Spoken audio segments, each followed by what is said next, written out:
अस्सलाम वालेकुम एवरीवन।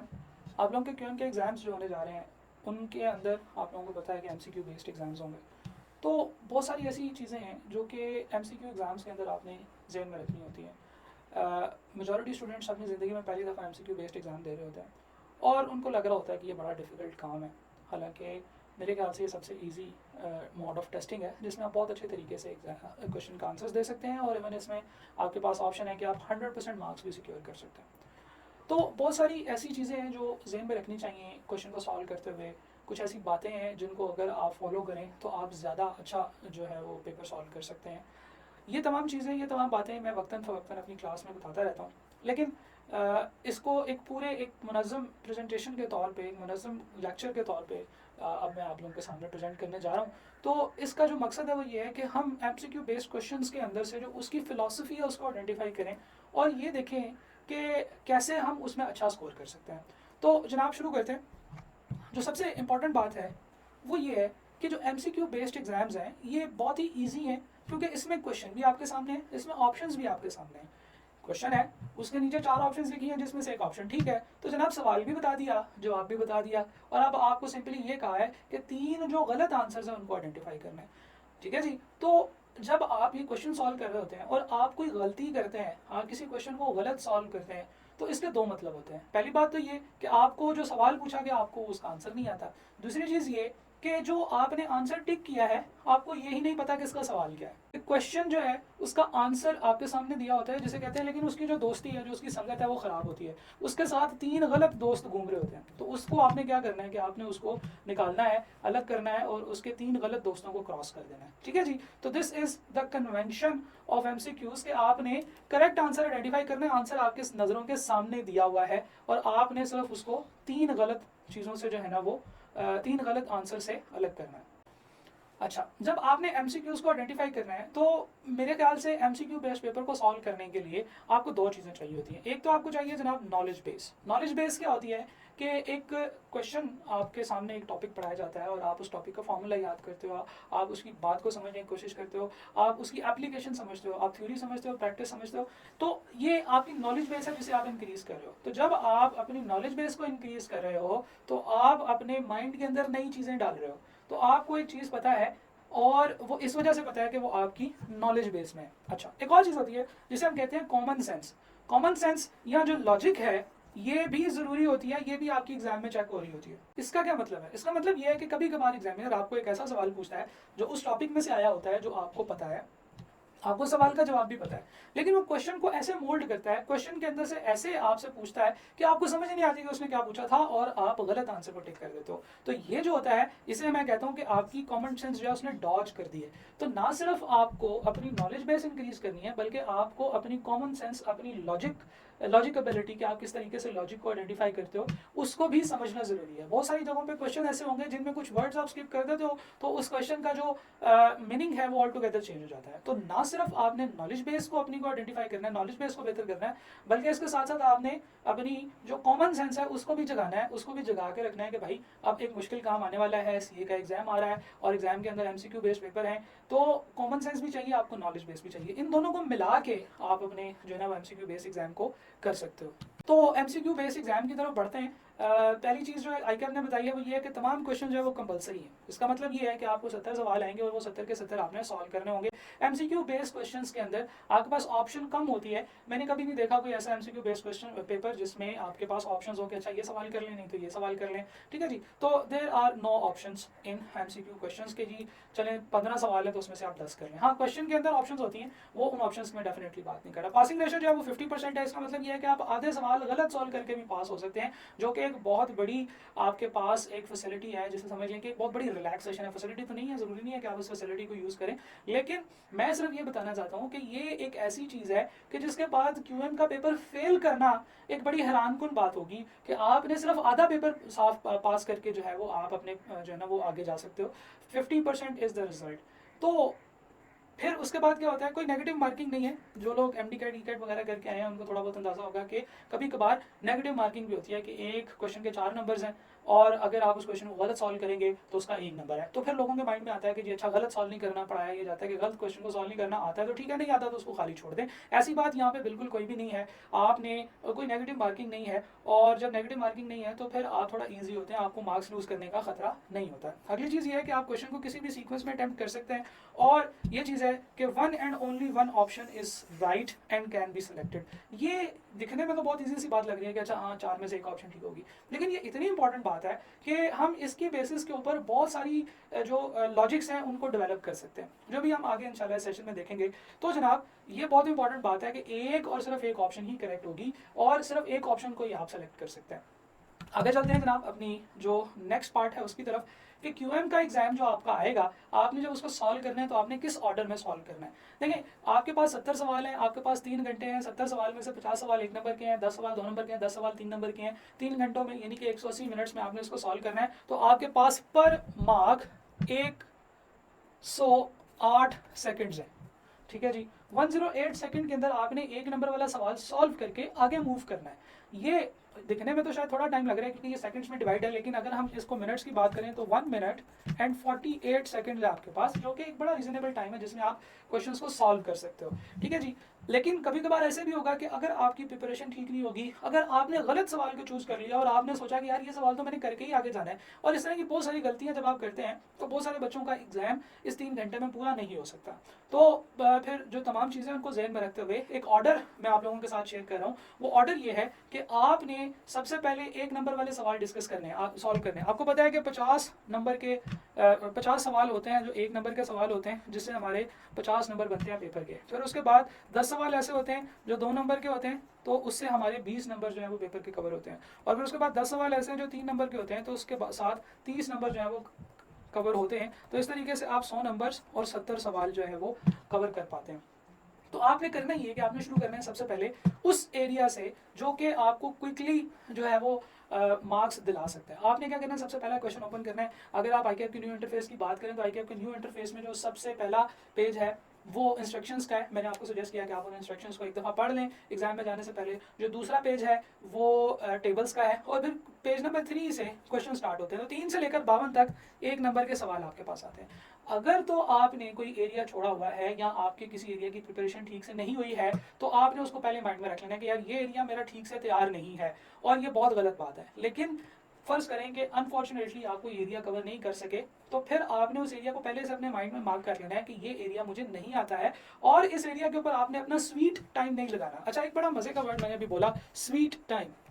देखिए, जो आपके एग्जाम का पहला 1/3 टाइम होता है, that is your sweet time. आपको चाहिए कि इस टाइम के अंदर आपने अभी थोड़ी देर पहले तक जो है ना वो पढ़े हुए होते हैं फॉर्मूले। एग्जाम में बैठने से पहले फ़ौरन से आपके सामने सवाल आते हैं, आप सॉल्व करना शुरू करते हो, आप हाइड्रेटेड भी होते हो, आपका ब्लड शुगर लेवल भी इतना डाउन नहीं हुआ होता, ना आपको टेंशन होती है। तो ये जो स्वीट टाइम है, इसमें ज़्यादा से ज़्यादा मार्क्स सिक्योर करने की कोशिश करनी चाहिए। तो ये जो स्वीट टाइम है, इसमें आपने ऐसे करना है कि आपने आइडेंटिफाई कर लिया क्योंकि फॉर एग्जांपल मुझे चैप्टर नंबर 8-9 जो है वो नहीं आता है, मुझे कैलकुलस के सवाल नहीं आते हैं, बाकी मुझे तमाम सवाल आते हैं। आप पहला क्वेश्चन ओपन करें, आप देखें कि क्या ये कैलकुलस का है। अगर नहीं है तो फिर आप देखें कि क्या ये वो क्वेश्चन है जो थ्योरी बेस्ड क्वेश्चन है। अगर थ्योरी बेस्ड क्वेश्चन है उसको सॉल्व कर दें। अगर न्यूमेरिकल क्वेश्चन है तो फिर आप ये देखें कि क्या ये सवाल आपको आता है। अगर आता है तो ठीक है, अगर नहीं आता तो फिर तो डेफिनेटली आप इसको भी टाइम ज़ाया नहीं करेंगे, क्योंकि आपके पास वक्त थोड़ा है और सवाल ज़्यादा है। आप अगर क्वेश्चन आपको नहीं आता तो आप इसको स्किप कर देंगे। अगर क्वेश्चन आता है तो then you will ask from yourself कि क्या ये एक छोटा सवाल है या ये एक बड़ा सवाल है। अगर तो ये एक छोटा सवाल है, उसको फौरन वहीं पे मौके पर सॉल्व कर दें, क्योंकि आपको आता है, आपको पता है कैसे सॉल्व करना है, आप उसको फौरन से सॉल्व कर दें। अगर वो एक बड़ा सवाल है, आपको आता है, तो आप उसके ऊपर अभी टाइम ज़ाया ना करें, ठीक है जी। उसके ऊपर काफ़ी टाइम लग जाएगा आपका, उसकी बजाय आप एक दफ़ा तमाम क्वेश्चंस को देख लें, आप आगे मूव कर जाएं। तो आपने देखना ये है कि अगर एक एरिया है जो कि वीक है तो उसको स्किप कर दें। अगर वो थ्योरी का सवाल है तो उसको सॉल्व कर दें। अगर वो न्यूमेरिकल क्वेश्चन है और इजी है और आपको पता है कि कैसे सॉल्व करना है तो उसे सॉल्व कर दें। और अगर ये क्वेश्चन ऐसा है जो आपको नहीं आता तो फिर आप इसको स्किप कर दें। और अगर ये क्वेश्चन है जो लंबा है और आपको आता है तो फिर आप इसको सॉल्व कर दें। तो ये देखने में तो शायद 5 चीज़ें लग रही हैं, लेकिन अगर हम इसका एक फ्लो चार्ट सा बनाएं तो सबसे पहले आप क्या देखोगे, सबसे पहले आप देखोगे कि आता है कि नहीं आता, ठीक है जी। तो इसके लिए हम ये बात कर लेते हैं कि नो द आंसर और नॉट। ये ऐसे एरिया में से है जो आपका एरिया वीक है या अच्छा एरिया है। तो एरिया की अगर हम बात करते हैं, सबसे पहले हम देखेंगे कि एरिया क्या है। तो एरिया है जी आपका डू एरिया है या डोंट एरिया है। ठीक है, डोंट एरिया वो वाले एरियाज हैं जिसके बारे में हमने बात की कि जनाब ये आपको नहीं आते और आपने शुरू में आइडेंटिफाई कर लिया कि ये वाला सवाल मैंने नहीं करना। अच्छा, डोंट वाला है तो इसको इग्नोर कर दें, स्किप कर दें। अगर डू वाला है तो फिर आप नेक्स्ट इसमें क्वेश्चन अपने आप से पूछें कि भाई साहब क्या ये एक थ्योरी का क्वेश्चन है और क्या ये एक न्यूमेरिकल क्वेश्चन है।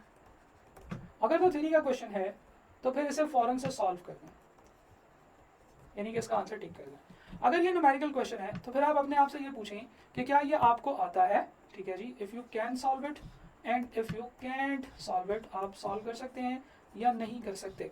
अगर आप सॉल्व कर सकते हैं तो फिर भी आपने, अगर एक लंबा सवाल है उसको सॉल्व कर सकते हैं तो आपने उसके ऊपर बहुत ज़्यादा टाइम फिर भी ज़ाया नहीं करना है। आप देखें कि क्या ये क्वेश्चन आप सॉल्व कर सकते हैं। अगर कर सकते हैं तो, और इसमें आप फिर देखें कि इसकी लेंथ कितनी है। ठीक है जी, अगर ये लेंथी क्वेश्चन है और ये एक शॉर्ट क्वेश्चन है, इफ़ लेंथी क्वेश्चन है इसको फ्लैग कर दें। तो बहुत सारे बच्चे पूछते हैं कि सर ये जो फ्लैग है इसका क्या यूजेज है। तो भाई साहब फ्लैग का यूजेज ये है कि आप एक दफ़ा क्वेश्चन को पढ़ें, अगर वो आपको आता है, छोटा है तो कर दें, बड़ा है तो फिर आपने उसको फ्लैग कर देना है ताकि जब आपके पास आगे से टाइम निकलेगा तो फिर आप इन क्वेश्चन को सॉल्व कर दें। ये ना हो कि आप एक क्वेश्चन के ऊपर शुरू के 3 मिनट लगा दें और वो एक नंबर का सवाल हो तो फिर ना सिर्फ आपने उस सवाल के ऊपर बहुत ज़्यादा टाइम लगाया बल्कि आपने 2 और क्वेश्चन का टाइम भी खा लिया है। कुछ लोगों को मैंने एक दफ़ा पहले भी एक सेशन में ये चीज़ डिस्कस की तो बच्चों ने कहा सर इसके ऊपर तो टाइम ही बहुत लगेगा। इसके ऊपर इतना टाइम नहीं लगेगा, आपने अभी से इसकी प्रैक्टिस करनी है कि अपने आप से ये सवाल पूछने शुरू कर देने। 2-3 सवाल पूछेंगे आपको पता चल जाएगा कि ये क्वेश्चन मुझे अभी करना चाहिए या नहीं करना चाहिए, और ये ज़्यादा से ज़्यादा 2 से 3 सेकंड का जो है ना ये यूजेज होगा।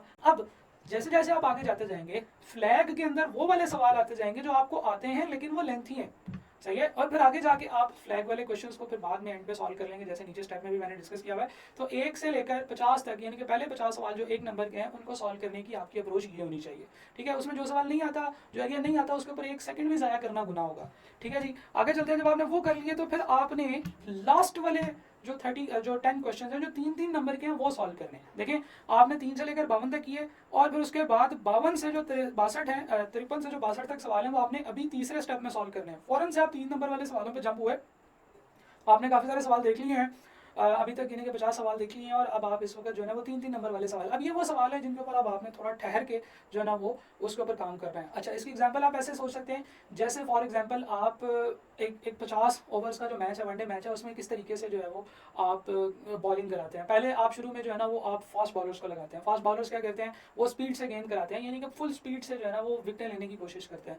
जब आप एक अग्रेसिव स्ट्रेटजी के साथ चलते जाते हैं फिर बीच में क्या होता है कि जब 15-18 ओवर पूरे होते हैं, 18 ओवर के बाद आपकी एक और स्ट्रेटजी शुरू हो जाती है जो कि है एक डिटेल्ड स्ट्रेटजी। उसमें आप स्पिनर्स को लगाते हो, आप जो है वो मीडियम फास्ट पेसर्स को लगाते हो ताकि जो है ना वो एक तो आपका टाइम गुजरे, इस पेस में रन्स कम से कम बने और इस तरीके से। ठीक है जी, और जब फर्ज करें कि अगर आपने कभी बैटिंग करनी है तो बैटिंग में आप सबसे पहले अपने अच्छे बैट्समैन को भिजाते हो ताकि वो अच्छा स्कोर करें, वो स्ट्राइकर्स बने, अच्छा स्ट्राइकर करेंगे। ठीक है जी, इसीलिए हम उसे स्ट्राइकर्स भी कहते हैं जो पहले 2 लोग जाते हैं। अच्छा, वो अच्छा खेलते हैं, फिर उसके बाद हमें मिडिल ऑर्डर में वो वाले बैट्समैन चाहिए होते हैं जो ज़्यादा लंबी जो इनिंग्स खेल सकते हैं और उनको उनके आउट होने के चांसेस कम है, वो कम रिस्क टेकर हैं। इसी तरीके से यहाँ पे भी हम अपने मिडल बैटिंग पे आ गए हैं। मिडल बैटिंग में हम लोग क्या करते हैं, हम लोग सबसे पहले 3 नंबर वाले सवाल करेंगे। 3 नंबर वाले सवालों में वो क्वेश्चन आप सॉल्व करेंगे 1 बाय 1 और वो आते हैं आपने सॉल्व करना है, चाहे वो लेंथी है या छोटा। अगर नहीं आता तो फिर तो आप उसको सॉल्व नहीं कर सकते। जो सवाल अभी आपको नहीं आता आप उसके ऊपर कोई भी टाइम नहीं ज़ाया कर रहे हैं, आप उसके ऊपर सोचने के ऊपर भी टाइम ज़ाया नहीं कर रहे हैं, आप सिर्फ वो वाले सवाल कर रहे हैं जो आपको आते हैं। और मेजॉरिटी क्वेश्चन जो होंगे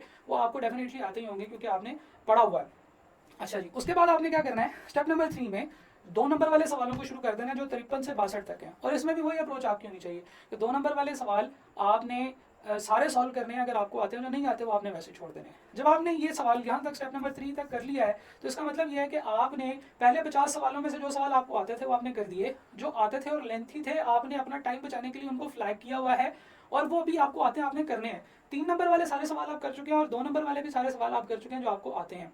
अब आपके क्वेश्चन के अंदर, आपके पेपर के अंदर कुछ सवाल हैं जो सॉल्व हो चुके हैं, तो ये वो सवाल होंगे जो डेफिनेटली आपको आते हैं, जिनमें आपने कोई गलती नहीं की है।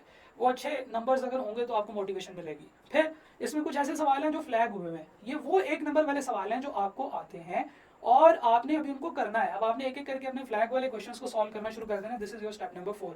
और फिर फ्लैग वाले क्वेश्चन को सॉल्व करने के बाद ऐसे सवाल हैं जो आपको नहीं आते हैं। भाई ये वो सवाल हैं जिनके ऊपर आपने अपना दिमाग लड़ाना है, आपने करेक्ट आंसर आइडेंटिफाई करने की कोशिश करनी है। कभी भी अकड़ पकड़ बम्बे बो करके क्वेश्चंस को टिक नहीं करना। देखिए ये अप्रोच ठीक नहीं है। आपने करना ये है कि आपने क्वेश्चंस को समझ के उसके अंदर से करेक्ट ऑप्शंस को आइडेंटिफाई करने की कोशिश करनी है। अभी इस सेशन में आगे जैसे जैसे हम चलते जाएंगे मैं आपको बहुत सारी ऐसी ट्रिक्स बताऊंगा कि जिनमें हम क्वेश्चंस को एक तो कम टाइम में सॉल्व कर सकते हैं, without pen and paper solve कर सकते हैं। अब डेफिनेटली तमाम क्वेश्चंस तो हम इस तरीके से सॉल्व नहीं कर पाएंगे, लेकिन बहुत सारी ऑप्शंस, बहुत सारी ऐसी एग्जांपल्स होंगी जो मैं आपके साथ शेयर करूंगा जिनको आप विदाउट पेन एंड पेपर और शायद अपने दिमाग को अगर खुला रखेंगे तो इजीली और विदाउट एनी कैलकुलेशन भी सॉल्व कर सकते हैं। ठीक है जी। अच्छा, इसके बाद आपके पास वो वाले सवाल आ गए जो आपको नहीं आते हैं, आपने अब इनके ऊपर थोड़ा सा सोचना शुरू करना है और आखिरी 5 मिनट में आपने ये करना है कि आपके जितने भी क्वेश्चंस रह गए हैं उनको आपने क्विकली टिक कर देना है।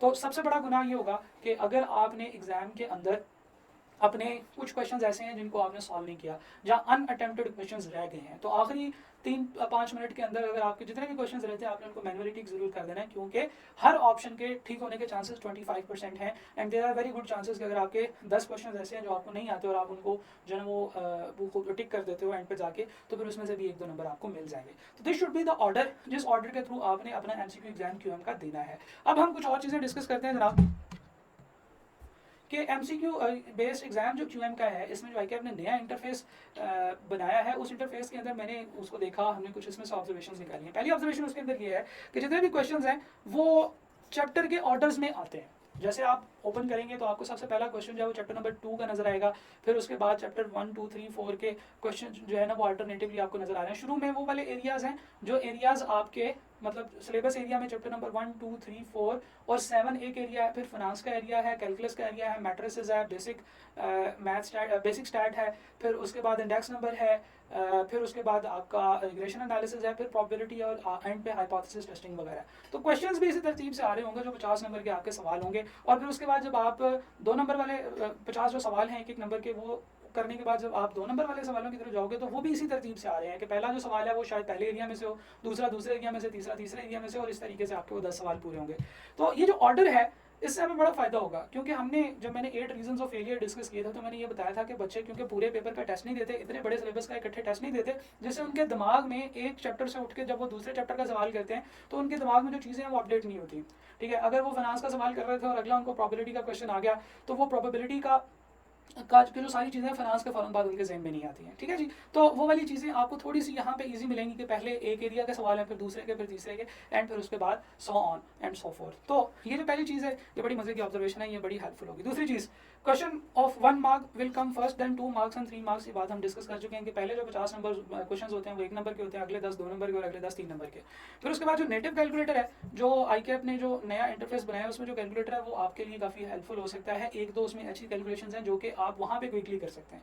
ठीक है जी। इसके अलावा एक और बड़ी मजे की बात है कि जी system inefficiency is not counted, is not computed. जो सिस्टम का इनएफिशिएंसी टाइम है वो कैलकुलेट नहीं किया जाएगा, वो ऐड नहीं होगा। इसका मतलब ये है कि जब आप एक क्वेश्चन से दूसरे क्वेश्चन में शिफ्ट हो रहे हैं तो 2 से 3 सेकंड का सिस्टम की लोडिंग का टाइम आता है। वो जो लोडिंग का टाइम है वो आपके क्वेश्चन का जो है ना वो आपके पेपर के टाइम में काउंट नहीं होगा, जिसका हमें बहुत फायदा होगा। जब वो लोड हो रहा है ना उस वक्त हमारे माइंड को थोड़ा फ्रेश होने का टाइम मिल जाएगा, और उसके बाद जब हमारे पास अगला क्वेश्चन आएगा तो हम थोड़ा सा मजीद फ्रेश हो चुके होंगे। दूसरी चीज़ ये है कि इस लोडिंग के टाइम के दौरान हम कुछ और चीज़ें भी सोच सकते हैं कि यानी कि आप क्वेश्चन की तरतीब क्या होनी चाहिए, किस तरीके से इस क्वेश्चन को करना है, और हम थोड़ा अपने आप को मोटिवेट भी कर सकते हैं। जो नेक्स्ट बात है वो ये है कि 1 मार्क्स के जो क्वेश्चन है, 1 नंबर के जो सवाल हैं वो रिलेटिवली ईजी हैं, स्ट्रेट फॉरवर्ड हैं। इसके ऊपर अभी रिसेंटली ICAP के कुछ रिप्रेजेंटेटिव्स ने उन्होंने फेसबुक लाइव में के सेशन में ये बताया है कि उन्होंने अपने जो क्वेश्चन बैंक है उसको थॉरली चेक किया है और उसके अंदर वो वाले सवाल जो कि विदाउट पेन एंड पेपर बिल्कुल हो ही नहीं सकते हैं उन्होंने उनको निकाल दिया। ठीक है जी। इसका मतलब ये है कि क्वेश्चन के अंदर जो आपका टेस्ट है उसके अंदर मेजॉरिटी क्वेश्चंस आपको ऐसे आएंगे कि जो शायद थोड़ी बहुत हेल्प के साथ without pen and paper solve हो सकते हैं, आप कैलकुलेटर पर उसको डायरेक्ट सॉल्व कर सकते हो, या थ्योरेटिकल क्वेश्चन जो है वो थोड़े ज़्यादा होंगे। टिप्स की बात करते हैं कि कौन कौन सी टिप्स हैं MCQs एग्जाम्स को सॉल्व करने के लिए, जो कि मेन पर्पस भी है हमारे इस सेशन का। ये कुछ टिप्स हैं, आपको पढ़ने की जरूरत नहीं है, हम एक एक करके इनको डिस्कस करते हैं। फॉर एग्जाम्पल सबसे पहली टिप क्या है जी कि आप को अगर करेक्ट आंसर नहीं पता तो आप रॉन्ग आंसर्स को एलिमिनेट करते चले जाएं, जिससे शायद आप एक करेक्ट आंसर पे पहुंच जाएं। अच्छा, अब ज़रूरी नहीं है कि हर टेक्निक हर तरह के सवाल पे अप्लाई हो, या ये भी ज़रूरी नहीं है कि एक क्वेश्चन पे इनमें से ये जो मैंने 11 टेक्निक्स आप लोगों के साथ डिस्कस करनी है, इन 11 टेक्निक्स में से कोई एक टेक्निक तो हर क्वेश्चन पे लग जाएगी और हम उसको without pen and paper solve कर सकते हैं। लेकिन ये इतनी ज़्यादा दफ़ा यूज़ होती हैं, इतने मेजर क्वेश्चंस में ये बहुत ईजिली हमें करेक्ट ऑप्शन आइडेंटिफाई करके दे सकती हैं कि इनको पढ़ना, इनको समझना जो है वो वर्थ इट है। ठीक है जी। फॉर एग्जाम्पल मेरे पास जो पहली ऑप्शन है या जो पहली टिप है जो मैंने आपके साथ शेयर करनी है, डैट इज़ कि आप रॉन्ग ऑप्शन को एलिमिनेट करने की कोशिश करें करेक्ट आंसर का, अगर आपको नहीं पता है। ठीक है जी। तो इसमें पढ़ते हैं finding the correct option is a bit longer calculation. ठीक है जी। ऐसे होता है कि आप जब कैलकुलेशन करते हो तो वो एक लंबी कैलकुलेशन है, स्ट्रेट अवे जब आप कैलकुलेशन करते हो तो वो एक लंबी कैलकुलेशन होगी। बजाय इसके कि आप उस लंबी कैलकुलेशन की तरफ जाएं, आप ऑप्शंस को जरा गौर से देखें। हो सकता है कि ऑप्शंस के अंदर से ही आपको रॉन्ग ऑप्शन और करेक्ट ऑप्शन जो है वो आइडेंटिफाई हो जाए। ठीक है जी। तो जैसे फॉर एग्जांपल इसकी एक एग्जांपल देखते हैं। Consider the following stem and leaf display. एक स्टेम एंड लीफ डिस्प्ले है जिसमें स्टेम बने हुए हैं, लीफ है, 3 स्टेम है, उसका लीफ है 8, 4 का कोई लीफ नहीं है, 5 के ये हैं, 6, 7 और 8 इनके लीफ बने हुए हैं। Which of the following statement is correct. इनमें से कौन सी स्टेटमेंट ठीक है। लोअर क्वार्टाइल, अपर क्वार्टाइल और मीडियन की बात की है। आपको पता है कि लोअर क्वार्टाइल जो होता है वो मतलब डाटा को 25% पे जाके काटता है और फिर उसके बाद मीडियन जो है वो डाटा को 2 पार्ट्स में डिवाइड करता है और जो थर्ड क्वार्टाइल है वो थोड़ा ऊपर होता है। ठीक है जी। तो डाटा के अंदर उसने कहा कि जो लोअर क्वार्टाइल है वो 38 है और जो अपर क्वार्टाइल है वो 106 है और मीडियन जो है वो 76 है और टोटल ऑब्जर्वेशन 25 है। लेकिन गौर से देखें तो लोअर क्वार्टाइल 38 नहीं हो सकता। क्यों? क्योंकि 38 तो आपका मिनिमम वैल्यू है, तो लोअर क्वार्टाइल मिनिमम वैल्यू के इक्वल तो नहीं होती है। तो ये ऑप्शन एक गलत ऑप्शन होगी। तो हमने रॉन्ग ऑप्शंस को एलिमिनेट करना शुरू कर दिया है। अगली ऑप्शन देखते हैं। लोअर क्वार्टाइल है 64 और 90 है इसका मीडियन। 90 मीडियन हो सकता है, सेंटर में है लेकिन इतना भी सेंटर में नहीं है। आपको पता है कि इसमें गलती हो सकती है। अच्छा जी। 76 is the total number of and total number of observation are 25। अच्छा, अगर हम इसकी बात करें 38, 106 एंड 76, इसी तरह की ऑप्शन है डी बी। तो जब हमें पता है कि 38 आपका लोअर क्वार्टाइल नहीं है तो फिर हम लोग वो दोनों ऑप्शंस क्रॉस कर देंगे जिसमें 38 लोअर क्वार्टाइल के तौर पे लिखा हुआ है। अच्छा, यहाँ पे 64 है, 90 है, 76 है। अच्छा, तो क्या अब नंबर ऑफ ऑब्जर्वेशन जो है वो 25 है, यहाँ पे 26 है। तो नंबर ऑफ ऑब्जर्वेशन हम ज़्यादा इजीली कैलकुलेट कर सकते हैं। ये बनेगी 1, 2, 3, 4, 5, 6, 7, 8, 9, 10, 11, 12, 13, 14, 15, 16, 17, 18, 19, 20, 21, 22, 23, 24 और 25। तो नंबर ऑफ ऑब्जर्वेशन 25 है। तो जिसने 26 लिखा है वो भी ठीक नहीं हो सकता, यानी कि ये ऑप्शन भी ठीक हो गई। तो this option will be correct. तो इस तरीके से हम लोग करेक्ट ऑप्शंस को आइडेंटिफाई करते हैं, हम रॉन्ग ऑप्शंस को एलिमिनेट करते चले जाते हैं। और बहुत दफ़ा ऐसा होता है कि क्वेश्चन के अंदर रॉन्ग ऑप्शंस आती हैं और आप उसको एलिमिनेट करते हो तो फिर आप करेक्ट ऑप्शन को आइडेंटिफाई कर सकते हो। जो दूसरी टिप मैंने आप लोगों के साथ शेयर करनी है वो ये है कि हमेशा जरूरी नहीं होता कि आपने पूरा का पूरा क्वेश्चन सॉल्व करना है। आपने करेक्ट आंसर इन 4 में से आइडेंटिफाई करना है। तो जो करेक्ट आंसर आइडेंटिफाई करना है शायद उसको सॉल्व करने के लिए, उसको आइडेंटिफाई करने के लिए शायद आपको पूरा क्वेश्चन सॉल्व करने की जरूरत नहीं है।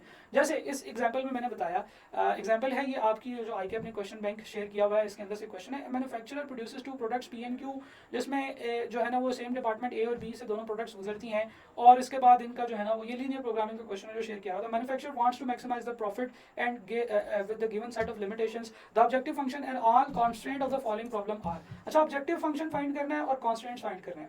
ऑब्जेक्टिव फंक्शन की अगर हम बात करें तो सबसे पहले ऑब्जेक्टिव फंक्शन बनाना इजी होता है। हम ऑब्जेक्टिव फंक्शन बनाते हैं कि दो प्रोडक्ट्स हैं जी, प्रोडक्ट पी और क्यू, तो एक का जो है वो 700 प्रॉफिट है, दूसरे का 500, तो ऑब्जेक्टिव फंक्शन बनेगा 700 पी प्लस 500 क्यू। तो हम इस ऑप्शन को एलिमिनेट कर देंगे और इस ऑप्शन को भी एलिमिनेट कर देंगे जो कि हमें गलत बातें बता रही है, क्योंकि सबसे पहले हमने ऑब्जेक्टिव फंक्शन बनाया और ऑब्जेक्टिव फंक्शन बनाने से ही दो ऑप्शंस एलिमिनेट हो गई कि 700p plus 500q, 700p plus 500q, ये दो ऑप्शंस जो हैं ये अभी भी मुकाबले में हैं। इन दोनों के दरमियान में कांटेदार मुकाबला जारी है। अभी हम देखते हैं कि इन दोनों ऑप्शंस में से किस तरीके से एलिमिनेट कर सकते हैं। जब हमने दो ऑप्शंस एलिमिनेट कर दिए ना, और ऊपर अभी हमने दो डिफरेंट टाइप की कैलकुलेशन अभी हम कर सकते हैं। हम लोग डिपार्टमेंट ए की कॉन्स्टेंट्स भी बनाएंगे, डिपार्टमेंट बी की कॉन्स्टेंट भी बनाएंगे। तो बजाय इसके कि मैं फॉरन से जंप इन करूँ और डिपार्टमेंट ए और बी दोनों की कॉन्स्टेंट बना दूँ, मैं ये देखता हूँ कि इन दोनों में डिफरेंस क्या है। ये वाली ऑप्शन और ये वाली ऑप्शन इसमें लड़ाई चल रही है, ये दोनों में सेम है। इन दोनों में ये वाली चीज़ जो है ये फ़र्क है, यानी कि डिपार्टमेंट ए का फर्क है। तो डिपार्टमेंट ए में देख लेते हैं जी। उसने कहा कि ए और बी दो डिपार्टमेंट है, वीकली प्रोडक्शन कैपेसिटी जो है वो 240 और 100 आवर्स है। तो डिपार्टमेंट ए एक ऐसा डिपार्टमेंट होगा जिसमें कैपेसिटी 240 है। तो इसमें भी देख लेते हैं 240 लिखा हुआ है, इसमें भी देख लेते हैं 240 लिखा हुआ है। अभी हम लोग डिसीजन पर नहीं पहुंचे, आगे चलते हैं। Product P needs 4 hours in department A, तो पी के लिए मुझे 4p लिखना पड़ेगा एंड Q के लिए 3 इन डिपार्टमेंट से, तो 3Q लिखना पड़ेगा। तो 4p plus 3Q should be what, less than equal to 240, option what, B. तो हमने क्या किया कि पूरा का पूरा क्वेश्चन सॉल्व नहीं किया, हमने उसमें से सिर्फ जो रेलेवेंट पोर्शन था, जो हमें हेल्प आउट कर रहा था क्वेश्चंस को, आंसर को आइडेंटिफाई करने के लिए, हम देखते गए ऑप्शंस को, क्योंकि मेन मकसद ऑप्शंस को जो है ना वो किक आउट करना है। गलत ऑप्शंस को किक आउट करते जाएंगे, जो ऑप्शन रह जाएगी that will be your full and final correct option, right. तो इस तरीके से आप लोग बजाय इसके क्या पूरा क्वेश्चन सॉल्व करो, आप ऑप्शंस को ध्यान में रखते हुए सॉल्व करोगे तो आपको काफ़ी हेल्प मिलेगी। ये एक और एग्जांपल है उसी तरह के क्वेश्चंस की कि आप क्वेश्चन को पूरा सॉल्व करने के बजाय सिर्फ ऑप्शंस पे गौर करें तो आपको करेक्ट आंसर मिल सकता है। क्वेश्चन है cost of labour, cost of manufacturing x unit of a product consisting of the following, labour है 0.03x स्क्वायर, मटेरियल है 220x का और ओवरहेड है 50,000 के, ठीक है जी। तो आपको पता है कि जो आपकी टोटल कॉस्ट होगी वो इन तीनों को ऐड करने से बनेगी। Total cost will be equal to 0.03x square plus 220x plus 50,000। Demand function दिया हुआ है, डिमांड फंक्शन क्या होता है, ये आपकी क्वांटिटी डिमांडेड को बता रहा होता है कि ये कितनी होगी। Revenue function, marginal function and profit function. Revenue function भी पूछना है, मार्जिनल रेवेन्यू फंक्शन भी पूछना है और प्रॉफिट फंक्शन भी पूछना है। अच्छा, अगर हम लोग डिमांड फंक्शन की बात करें तो डिमांड फंक्शन से रेवेन्यू फंक्शन निकालना बहुत ही सीधा सा है कि हमने इसको वेरिएबल से मल्टीप्लाई करना होता है। तो हमारे पास जो डिमांड फंक्शन आएगा that will be 500x minus 0.04x square. तो देखते हैं कि कौन सी ऐसी दो ऑप्शंस हैं जिनमें ये वाली चीज़ है, मुझे नहीं पता, लेकिन मैंने जैसे यहाँ पे नीचे देखा गौर से तो मुझे पता चला कि जो रेवेन्यू फंक्शन है वो यहाँ पे लिखा हुआ है 500x माइनस 0.04x स्क्वायर। तो ये मुझे ठीक लग रही है बात, रेवेन्यू फंक्शन यहाँ पे भी वही लिखा हुआ है, लेकिन इन दोनों ऑप्शंस में रेवेन्यू फंक्शन लिखा हुआ है 500 माइनस 0.08x। तो ये ऑप्शन तो गलत है, ये ऑप्शन भी गलत है। तो इन दोनों ऑप्शंस के अंदर से मुझे पता चला कि रेवेन्यू फंक्शन जो है वो सही सेम लिखा हुआ है। मैंने अभी कुछ भी फाइंड नहीं किया, इसने 3 कैलकुलेशंस करने के लिए कहा था, मैंने सिर्फ एक कैलकुलेशन करके 2 ऑप्शंस एलिमिनेट कर दिए। आगे चलते हैं, मैं अब इन दोनों ऑप्शंस का आपस में देखता हूँ कि इन दोनों ऑप्शंस में डिफरेंस किस चीज़ का है। मार्जिनल रेवेन्यू इसमें भी है और मार्जिनल रेवेन्यू इसमें भी है, दोनों ऑप्शंस में मार्जिनल रेवेन्यू बिल्कुल सेम है। तो शायद मार्जिनल रेवेन्यू की कैलकुलेशन करना मेरे लिए रेलिवेंट नहीं है क्योंकि इन दोनों ऑप्शंस में वो सेम है मार्जिनल रेवेन्यू फंक्शन। फिर यही होगा, हाँ प्रॉफिट फंक्शन की बात करते हैं, वो क्या होता है जी, total cost function minus total revenue function, total revenue minus total cost function होता है। तो टोटल रेवेन्यू फंक्शन जो है वो कहाँ से निकलेगा, रेवेन्यू फंक्शन अभी हम निकाल चुके हैं 500 माइनस 0.04x स्क्वायर। तो ये इधर भी आ रहा है इधर भी आ रहा है, माइनस करना है इसमें से, और माइनस करते करते आपने जो कॉस्ट फंक्शन बना है वो ये बना है 0.03x square plus 220x plus 50,000। लेकिन इसमें क्या है, यहाँ पे माइनस लिखा हुआ है विच इज रॉन्ग, तो ये ऑप्शन भी गलत है, option C is your correct option. तो यहाँ पे अभी ये जो एग्जाम्पल है इससे मैं क्या साबित करना चाह रहा हूँ, इससे मैं ये साबित करना चाह रहा हूँ कि शायद आप पूरा क्वेश्चन सॉल्व किए बगैर ही करेक्ट आंसर पे पहुंच सकते हैं। अगली टिप की तरफ चलते हैं विच इज ऑप्शन एवेल्युएशन। कभी कभार ऐसे होता है कि बजाय इसके कि आप क्वेश्चन को सॉल्व करें, option evaluation is a better technique कि आप इन ऑप्शंस को चेक कर लेंगे, इन ऑप्शंस के अंदर में से कौन सी ऑप्शन है जो इन कंडीशंस को पूरा करती है। फॉर एग्जांपल इसके लिए क्वेश्चन देखते हैं, the sum of 3 numbers in GP is 70। 3 numbers हैं वो जो है वो ज्योमेट्रिक प्रोग्रेशन में है और उनका सम जो है वो 70 के इक्वल है। If the two extreme be multiplied by 4 and the geometric mean be multiplied by 5, the products are in AP. अच्छा, आप इसको क्या करते हैं, आप इसको सॉल्व करते हैं कि जनाब एक लेते हैं कि जी फर्स्ट टर्म है, एक लेते हैं सेकंड टर्म है और एक थर्ड टर्म है। पहली बात तो ये है कि ये जीपी में है तो हम यहाँ से एक इक्वेशन निकालते हैं, हम कहते हैं कि जी third term divided by second term should be equal to second term divided by first term. और यहाँ से जब मैं इसको मजीद सॉल्व करता हूँ तो मैं कहता है कि जी third term multiply by second term is equal to first term square. तो ये आपकी पहली इक्वेशन बनती है जिसमें 3 वेरिएबल्स हैं। फिर उसने ये बात भी बताई कि इन तीनों को ऐड करेंगे तो सम आएगा 70 के इक्वल। तो मैं कहता है जी first term plus second term plus third term, जब मैं इनको ऐड करता हूँ तो आंसर मेरा 70 के इक्वल आता है। तो this is my second equation. फिर तीसरी इक्वेशन उसने ये बताई है तीसरी इक्वेशन के बारे में कि जो एक्सट्रीम्स हैं उनको 4 से मल्टीप्लाई कर दें और जो ज्योमेट्रिक मीन है उसको 5 से मल्टीप्लाई कर दें तो आंसर एपी में आ जाता है। यानी कि एक्सट्रीम्स को 4 से मल्टीप्लाई करूंगा तो वो बनेगा 4a1 और 4a3, और सेंटर वाले को 5 से मल्टीप्लाई करूंगा तो 5a2, और ये जो है ये तीनों जो टर्म्स हैं ये अर्थमेटिक सीक्वेंस में ये उसने बताया हुआ है। तो फिर अर्थमेटिक सीक्वेंस का क्या मतलब है कि मैं 4a3 में से जब 5a2 माइनस करूंगा तो जो उसका आंसर आएगा that will be equal to 5a2 minus 4a1, right. तो ये 3 इक्वेशंस बन गई। इन 3 इक्वेशंस को मुझे सॉल्व करना पड़ता, first term second term third term मैं एक एक करके निकालता। ये बड़ा लेंथी काम है। बजाय इसके आप देखिए इनके नीचे आपके पास 4 ऑप्शंस हैं तो सही, तो जो आपने अननोन वेरिएबल फाइंड करना है वो इन 3 ऑप्शन 4 ऑप्शंस में से कोई एक होगा। तो हम ऐसे करते हैं कि हम पहले को चेक करते हैं कि क्या जो पहले 3 टर्म्स हैं ये इन कंडीशंस को पूरा करती हैं। पहली कंडीशन क्या थी कि ये तीनों नंबर जो है ज्योमेट्रिक प्रोग्रेशन में होने चाहिए। तो 12 और 18 पे जाते हुए मुझे क्या करना पड़ेगा, 12 को 1.5 से मल्टीप्लाई करना पड़ता है तो आंसर आता है, ठीक है। 12 को 1.5 से मल्टीप्लाई किया तो 18 आता है। अब अगर तो ये ज्योमेट्रिक सीक्वेंस होता तो फिर 18 को 1.5 से मल्टीप्लाई करने से 40 आता, लेकिन 18 को 1.5 से जब आप मल्टीप्लाई करते हैं तो आपका आंसर 14 ही आता। यानी कि this is not a geometric progression, this means this is not A correct option. अच्छा आगे चलते हैं, इस ऑप्शन की बात करते हैं, ऑप्शन बी। क्या ये ज्योमेट्रिक प्रोग्रेशन है? जी बिल्कुल है कि 10 को 3 से मल्टीप्लाई करते हैं तो 30 आता है और 30 को 3 से मल्टीप्लाई करते हैं तो 90 आता है। अच्छा, क्या इन दोनों ये पहली जो कंडीशन थी ये पूरी हो गई? अब हम देखते हैं कि क्या इन तीनों को ऐड करें तो आंसर 70 के इक्वल आता है? नहीं जनाब, ये तो 130 के इक्वल आता है। तो इसका मतलब ये है कि this is also not A correct option. अच्छा यहाँ पे रुकें, ऐसे नहीं है कि अगर ये 2 ऑप्शन एलिमिनेट होगी तीसरी ऑप्शन है नन ऑफ दीज तो फिर आप कहें कि फिर ये ऑप्शन ठीक होगी। ठीक है जी, दिस लॉजिक इज रॉन्ग, क्योंकि हो सकता है ये ऑप्शन भी रॉन्ग हो, तो फिर आप नन ऑफ दिस को टिक करेंगे। लेकिन अभी हमने ये वाली ऑप्शन चेक करनी है, ये हमें चेक करनी पड़ेगी। 40 को 0.5 से मल्टीप्लाई करें तो 2 आता है, 2 को 0.5 से मल्टीप्लाई करें तो 10 आता है। इसका मतलब ये है कि पहली कंडीशन मीट हो गई है। दूसरी कंडीशन ये थी कि इन दोनों को ऐड करें तो 70 आए, तो इन तीनों को ऐड करेंगे तो मेरे पास क्या आंसर आता है, 70 ही आता है। Second condition is also met. अच्छा, तीसरी कंडीशन ये थी कि अगर हम एक्सट्रीम्स को मल्टीप्लाई करते हैं 4 के साथ, यानी कि 40 को अगर हम मल्टीप्लाई करें 4 के साथ तो ये बनता है 160, और फिर उसके बाद 10 को 4 से मल्टीप्लाई करें तो बनता है 40, और 20 को मैंने मल्टीप्लाई करना है 5 के साथ तो ये बनेगा 100। तो ये नंबर्स अर्थमेटिक प्रोग्रेशन में बन जाते हैं। जी बिल्कुल, ये तो अर्थमेटिक प्रोग्रेशन बन जाती है। This means option C is correct option. आपने डायरेक्ट कैलकुलेशन करने के बजाय ऑप्शन एवेल्युएशन कर ली, और sometimes option evaluation is better. तो आपके जहन में फौरन से एक प्लान आना चाहिए कि मैं इसको कैसे सॉल्व करूंगा, और ये प्लान कैसे आएगा, प्रैक्टिस से आएगा। अगले क्वेश्चन की तरफ मूव करते हैं। हमने डिवाइड करने हैं 3364 रुपए राशिद और शाहिद में, और राशिद का जो शेयर है at the end of 5 years में बिकम इक्वल टू शाहिद share at the end of 7 years, यानी कि जितने राशिद को पैसे दिए उसको 5 सालों पे, और जो शाहिद को पैसे दिए उसको 7 सालों पे, जब आप कंपाउंड करते हो 5% इंटरेस्ट रेट के ऊपर तो वो क्या हो जाते हैं, बराबर हो जाते हैं। इसका मतलब ये है कि राशिद के पैसों को 5 सालों में जहां पे वो पहुंचता है, शाहिद के पैसों को 7 साल लग जाते हैं वहां तक पहुंचने में। तो जरा सोचें कि राशिद के पैसे ज्यादा होंगे कि शाहिद के पैसे ज्यादा होंगे। जिसको ज्यादा टाइम लग रहा है उसके पैसे कम होंगे इक्वल होने के लिए। तो मुझे यहाँ से ये पता चल रहा है कि जो राशिद है, जो पहला है आर, उसके पैसे ज्यादा हैं। ठीक है जी, तो राशिद और शाहिद के पैसे निकालने हैं, तो मैं इनमें से वो वाली ऑप्शन को चूज करूंगा जिसमें पहले ज्यादा पैसे लिखे हुए हैं, बाद में थोड़े पैसे लिखे हुए हैं। एक बात। दूसरी बात ये है कि इन दोनों में हमने 3364 रुपए जो है वो डिवाइड करने हैं। तो एक तो तरीका ये है कि हम इन दोनों वेरिएबल्स को एक्स अज्यूम करें, और फिर दूसरे को 3364 माइनस एक्स अज्यूम करें, और फिर दोनों को इक्वल रखें, वहां से एक्स निकालें। तो एक तो तरीका ये है। दूसरा तरीका ये भी तो हो सकता है कि मैं देख लूं कि इनमें से कौन सी ऑप्शन ऐसी है कि जिसमें पहला बड़ा है दूसरा छोटा है, और जिन दोनों को ऐड करने से 3364 रुपए बनते हैं। तो ये जनाब 1864 और 1600 ये बनते हैं 3464, 3464। This option can not be correct option. 1764 and 1600 ये क्या है जी, ये बनते हैं 3364। ये ऑप्शन ठीक हो सकती है। अच्छा, इस ऑप्शन पे मैंने दूसरी चीज फाइंड आउट करनी है, क्या पहला बड़ा है दूसरा छोटा है। जी बिल्कुल, ये भी ठीक है।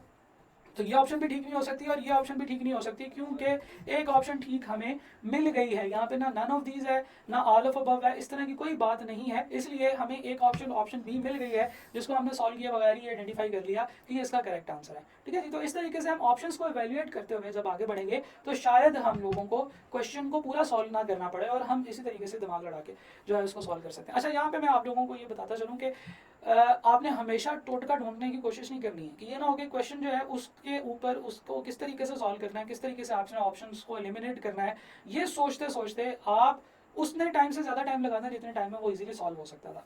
तो जनाब ये सारी चीज़ें आपने जेब में रखनी है, आपने इनकी प्रैक्टिस करनी है, आपने गौर करना है। अगर ऑप्शंस के अंदर से आपको 2-3 सेकंड के लिए आपने देखना है, अगर ऑप्शंस में से आपको कोई हेल्प मिल रही है तो that is great, otherwise you should go forward to solve the paper. हम लोग आगे चलते हैं जनाब नेक्स्ट जो है उसकी तरफ।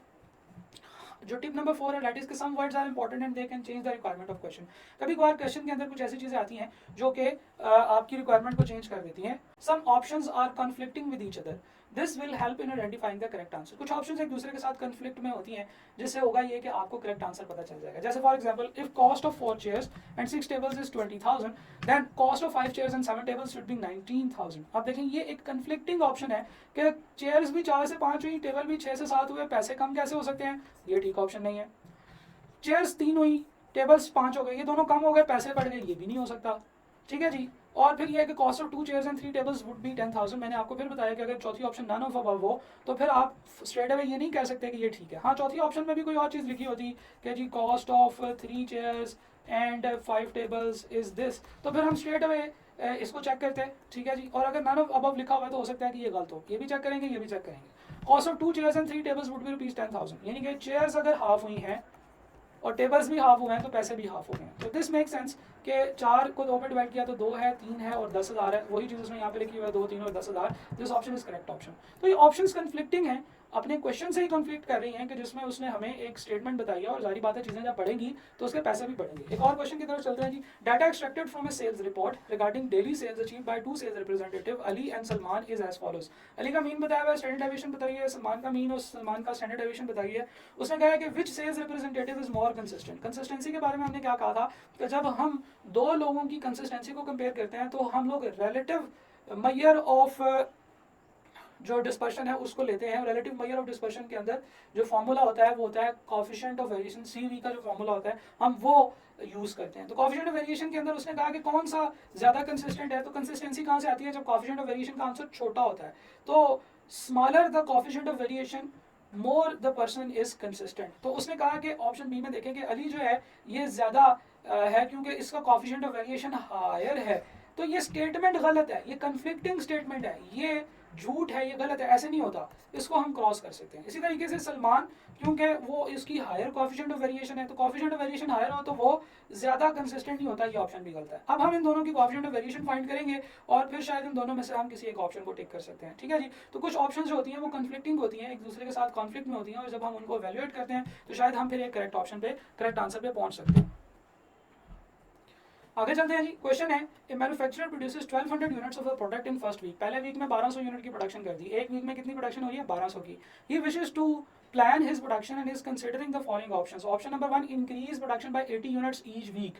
या तो हर वीक 80 यूनिट्स की प्रोडक्शन इंक्रीज कर ले, या increase production by 5% each week, या जो है वो अपनी प्रोडक्शन 5% से हर वीक में इंक्रीज करता चला जाए। तो 20 वीक्स की टोटल प्रोडक्शन क्या होगी, उसने कहा कि ऑप्शन नंबर 1 को यूज करें तो 20 वीक की प्रोडक्शन 2720 होगी। भाई जब एक वीक में 1200 यूनिट्स बना लिए तो 2700 तो वो 3 वीक्स में ही बना लेगा, चाहे वो उसमें 80 का इंक्रीज भी करता चला जाए। तो ये ऑप्शन ठीक नहीं है। ठीक है, आपने गौर से देखा, और ऑप्शन एक दूसरे के साथ कॉन्फ्लिक्ट कर रही थी, उस बात से कॉन्फ्लिक्ट कर रही थी जो उसने ऊपर लिखी हुई थी। और 3032 भी वो 20 वीक में नहीं बल्कि शायद तीसरे चौथे वीक में ही बना लेगा।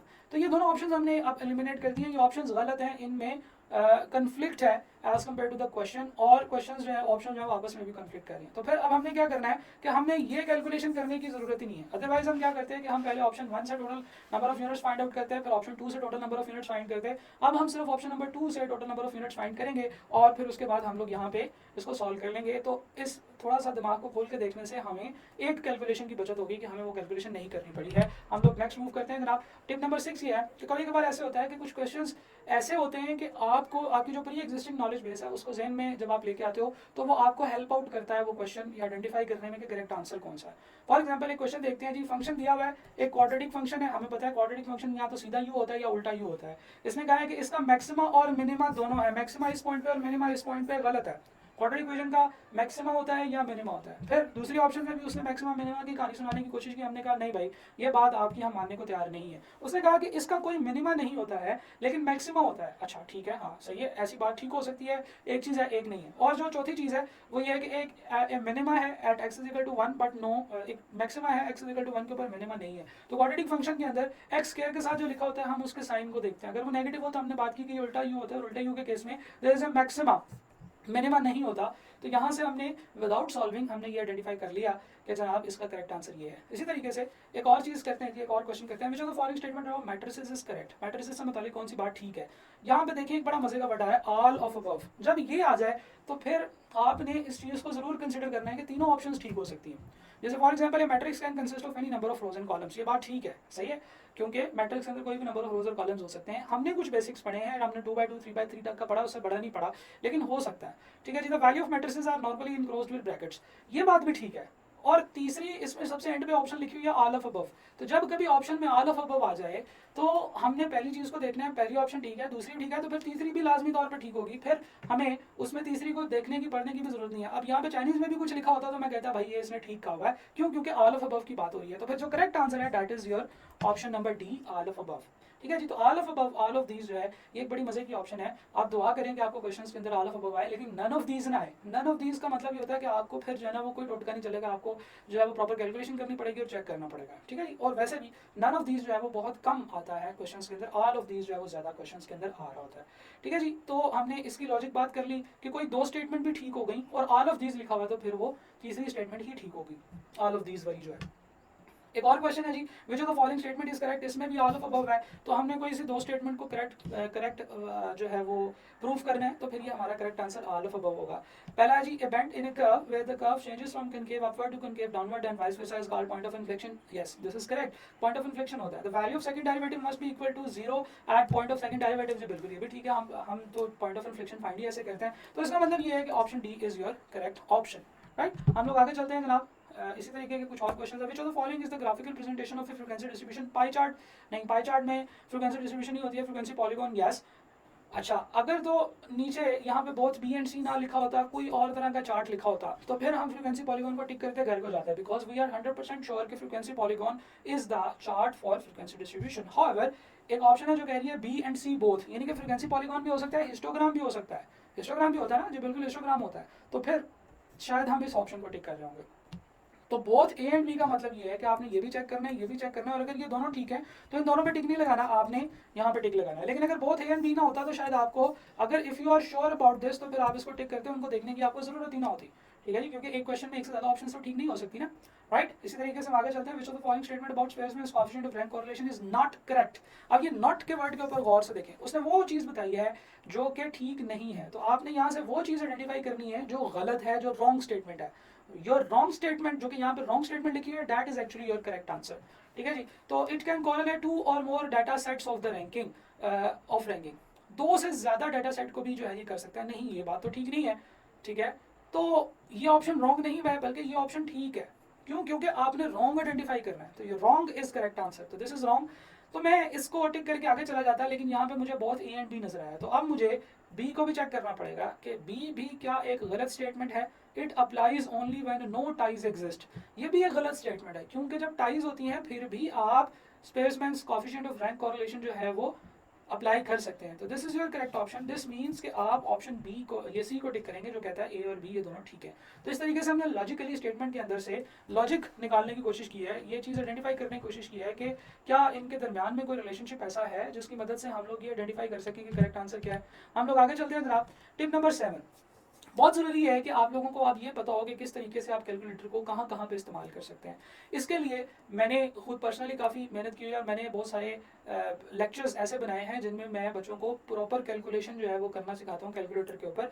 और ये अभी तक इसमें तकरीबन 19 वीडियोज़ हैं, जिसमें ऑलमोस्ट पूरे के पूरे क्यूएम के अंदर से जो मेजॉरिटी एरियाज़ हैं उनके अंदर कैलकुलेशन कैसे करनी है वो हम कर सकते हैं उन अलाउड कैलकुलेटर्स के ऊपर जो कि आई कैप ने हमें अलाउ किए हैं। तो ये इन लिस्ट को आप कैसे ओपन करोगे, आपने अपना मोबाइल ओपन करना है और इस वीडियो को यहाँ पे पॉज करना है, मोबाइल के अंदर क्यूआर कोड स्कैनर इंस्टॉल करना है, और इसके ऊपर ये जो आपके पास ये स्क्रीन के ऊपर क्यूआर कोड नजर आ रहा है इस वक्त, आपने इसको स्कैन करना है। जब आप इसे स्कैन करोगे तो आप हमारे उस पेज पे फॉलो कर जाओगे जिस पेज के ऊपर हमने ये वाली वीडियो जो है वो डाली हुई हैं। This is very important that you should know कि अब कैलकुलेटर का इस्तेमाल कैसे होगा, क्योंकि कैलकुलेटर के इस्तेमाल से, कैलकुलेटर एक वाहिद हथियार है जो आप एग्जाम में इस्तेमाल कर सकते हैं, और उसके इस्तेमाल से आप अपने काम को क्विकली कर सकते हैं। और ऐसा नहीं है कि आप ये सोच रहे हैं कि अच्छा ठीक है यार इसको इसके बगैर भी एग्जाम कर लेंगे, एग्जामिनर को भी पता है कि आपके पास कैलकुलेटर है जिसमें आप ये वाले काम कर सकते हैं, तो वो आपको सवाल फिर ऐसे बना के देगा और वो आपसे ये कैलकुलेटर वाली जो टेक्निक्स है इनको इस्तेमाल कराने की कोशिश करेगा, राइट। तो आपने तमाम जो कैलकुलेटर की जो वीडियोज़ हैं उनको देख लेना है, और फिर उसके बाद आपने इनको याद भी करना है, जहन में भी रखना है। इसके अलावा टिप नंबर 8 ये है कि मैंने आप लोगों के साथ ये शेयर किया कि आपने फॉर्मूलाज को याद करना है, क्योंकि अब आप ज़्यादा इंपॉर्टेंस, अब आप ज़्यादा इस चीज़ की नीड में है कि आपको क्वेश्चंस के फॉर्मूलाज पता हो हर चैप्टर के। तो इसके ऊपर मैंने ये 7 फॉर्मूला शीट्स बनाई हैं जिसमें तमाम क्यूएम के जितने भी चैप्टर्स हैं उन तमाम चैप्टर्स के फॉर्मूला जो है वो मैंने बहुत छोटे छोटे करके और जोड़ जोड़ के और बड़े लॉजिकल अंदाज में लिख दिए हैं, जो कि आप जब इनको याद करेंगे, जब आप इनको देखेंगे तो आपको इसकी समझ भी आएगी। ये 5 शीट्स जो हैं, ये 7 शीट्स आप कहाँ से डाउनलोड कर सकते हैं, आपने अगेन ये क्यूआर कोड स्कैन करना है। जब आप यहाँ पे पहुँचेंगे तो वहाँ पे आपको फॉर्मूला शीट्स नजर आएंगी, ये जी ड्राइव का लिंक है, जब आप उसको ओपन करेंगे तो वहाँ पे आपको फॉर्मूला शीट्स नजर आएंगी, एंड पे आपने फॉर्मूला शीट्स को ओपन करना है और ये डाउनलोड करना है। इसको पिक्चर में कन्वर्ट जब आप करते हैं, अभी तो ये पीडीएफ में है सारी, लेकिन जब आप इनको पिक्चर में कन्वर्ट करते हैं तो ये छोटे हो जाते हैं। जैसे फॉर एग्जाम्पल ये देखें, ये बहुत छोटा छोटा सा लिखा हुआ है, तो शायद आपको इसको पीडीएफ में ही रखना पड़े और पीडीएफ में ही जूम करके देख लें। ये फॉर्मूले हैं जो मैंने बच्चों के लिए बना दिए हैं, अब आपने इनको याद कर लेना है। ये सारे फॉर्मूले नहीं हैं, हाँ मेजॉरिटी ऑफ द फॉर्मूला जो कि आपके पास यहाँ पे आते हैं वो मैंने यहाँ पे लिख दिया। अब आपने इनको रट्टा लगाना है, आप इनको प्रिंट करके अपने पास रख सकते हैं। ये वो फॉर्मूले हैं जो आपको एग्जाम में याद होने चाहिए एटलीस्ट, और इनके ऊपर आपने काम करना है। तो जनाब ये कुछ टिप्स थी जो मैंने आपके साथ शेयर की कि आप किस तरीके से जो है ना वो अपना एग्जाम दे सकते हैं। अब कुछ बहुत ही स्पेसिफिक बातें मैं आपसे डिस्कस करूंगा जो कि है रिगार्डिंग दिस कि आप किस तरीके से without pen and paper exam को सॉल्व कर सकते हैं। तो पहली टिप ये है कि आपने वो जो दोनों कैलकुलेटर्स हैं, जो आपका इन हैंड कैलकुलेटर है आपने उसको भी यूज़ करना है, और जो आपका आई की जो इंटरफेस है उसके ऊपर जो कैलकुलेटर है आपने उसको भी इस्तेमाल करना है। दूसरी चीज़ ये है कि आपने जो आपके पास इन हैंड कैलकुलेटर है इसको क्वेश्चन सॉल्वर के तौर पर यूज़ कर सकते हैं। और फिर तीसरी चीज़ ये है कि अब आपने आज के बाद जितनी भी प्रैक्टिस करनी है वो आपने इस तरीके से करनी है कि जैसे आपका पेन एंड पेपर के बगैर है। लेकिन अगर आपने एग्जाम पेन एंड पेपर के बगैर देने की कोशिश की, क्वेश्चन सॉल्व करने की कोशिश की और वो नहीं हुआ, तो फिर आपने परेशान नहीं होना, आपने उसको पेन एंड पेपर से सॉल्व कर लेना है, और उसके बाद आपने उसको गौर से देखना है कि ये सवाल अगर अगली दफ़ा मुझे आए, यही वाला सवाल अगर मुझे आए, तो मैं इसको विदाउट पेन पेपर कैसे सॉल्व कर सकता हूँ। थोड़ा सा मुझे नोटपैड पे लिखना पड़ेगा, थोड़ा सा मैं वहाँ वाले कैलकुलेटर पे लिख लूँगा जो कि आपके पास इंटरफेस में नजर आ रहा है, थोड़ा सा आप अपने करंट कैलकुलेटर पे जो आपके पास है, इन हैंड कैलकुलेटर है, आप उस पर लिख लें। तो जो क्वेश्चन है अगर वो आपको फ़ौरन से without pen and paper solve करने में दिक्कत आ रही है तो आप उसको कर लें, पेन पेपर पर सॉल्व कर लें। लेकिन ये है कि बाद में आप ये ज़रूर सोचें कि अगर यही सवाल अगर मुझे दोबारा आया थोड़ा सा वैल्यूज चेंज होके, तो फिर मैं उसको कैसे विदाउट पेन एंड पेपर कर सकता हूँ। ठीक है जी, तो यहाँ पे इस सेशन को मैं कंक्लूड करता हूँ। हमने यहाँ पे डिस्कस किया है कि कैसे हम लोग एमसीक्यू बेस्ड पेपर के अंदर ऑप्शंस को इस्तेमाल करते हुए, थोड़ा सा दिमाग को इस्तेमाल करते हुए, थोड़ा सा लॉजिक्स को इस्तेमाल करते हुए अपने काम को कम कर सकते हैं, कैसे हम कैलकुलेटर की टिप्स को इस्तेमाल करते हुए बेहतर तरीके से काम कर सकते हैं, फार्मूलाज और याद क्या क्या चीज़ें करनी है। और इस तरीके से इंशाल्लाह आई एम वेरी होपफुल कि आपका जो क्यूएम का पेपर है वो आप पास करने में कामयाब हो जाएंगे बिल्कुल पहली अटेम्प्ट में। Right, thank you very much. इस सेशन को ख़त्म करते हैं। अल्लाह हाफिज़।